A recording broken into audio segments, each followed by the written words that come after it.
Hi friends, recipe तुमच्यासाठी तुम्हा सर्वांचे स्वागत आहे। आज अतिशय उपयोगी असा व्हिडिओ मी तुमच्यासोबत शेअर करणार आहे। तो म्हणजे हा काढा अतिशय उपयोगी काढा आहे, प्रत्येकाने घरात ठेवावा।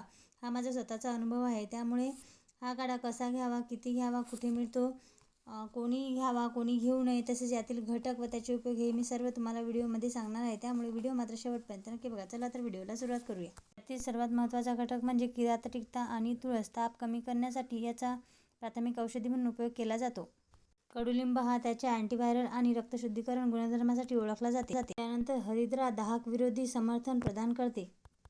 तसेच गुडूची शरीरातील रोगप्रतिकारशक्ती वाढवण्यासाठी मदत करते। तसेच त्रिफलामध्ये हरितकी, विभताकी, अमलाकी पचन आणि डिटॉक्सिफिकेशनला समर्थन देते व शुंठी, मरीचा आणि पिंपली त्रिकूट पचन सुधारण्यासाठी मदत करते। हा एक आयुर्वेदिक काढा आहे, ज्यामध्ये अनेक औषधी वनस्पती एकत्र करून तयार केला जातो। याचे फायदे: ताप आणि सर्दी खोकला। तापाच्या उपचारात सर्दी आणि खोकल्यापासून आराम मिळवण्यासाठी उपयुक्त आहे। शरीराची रोगप्रतिकारशक्ती वाढवण्यास सुद्धा मदत करतो।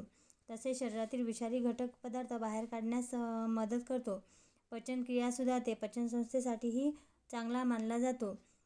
तसेच हा काढा कधी वापरावा ते बघूया। तापाच्या सुरुवातीच्या टप्प्यात सर्दी खोकला घसादुखी असेल तर रोगप्रतिकारशक्ती वाढवण्यासाठी, आणि तसेच याची काळजी काय घ्यायची ते आपण बघूया। हा काढा घेण्यापूर्वी आयुर्वेदिक डॉक्टरांचा सल्ला घेणे आवश्यक आहे।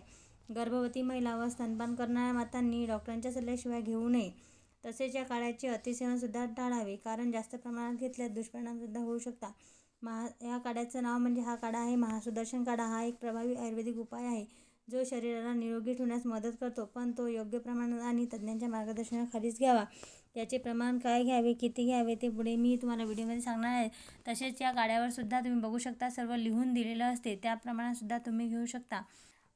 5 मिली असं याचं प्रमाण घ्यायचं आहे। 5 मिली एक झाकण भरून हा काढा आपल्याला घ्यायचा आहे, आणि 2 झाकण यामध्ये पाणी मिक्स करून या काढ्याचे आपल्याला सेवन करायचे आहे। हे प्रमाण मोठ्यांसाठी आहे, आणि लहान मुलांना देताना यातील अर्ध झाकण काढा आणि 2 झाकण पाणी टाकून हा लहान मुलांना द्यावा। खूप उपयोगी काढा आहे।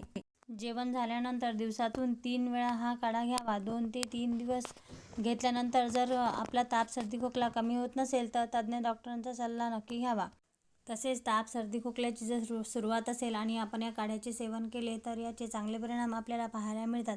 त्यामुळे सर्वांनी हा काढा घरात नक्की ठेवावा। कुठल्याही मेडिकलवर महासुदर्शन काढा क्रमांक 1 सहज मिळून जातो। तसेच जास्त ताप सर्दी खोकला असल्यास डॉक्टरांचा सल्ला नक्की घ्यावा।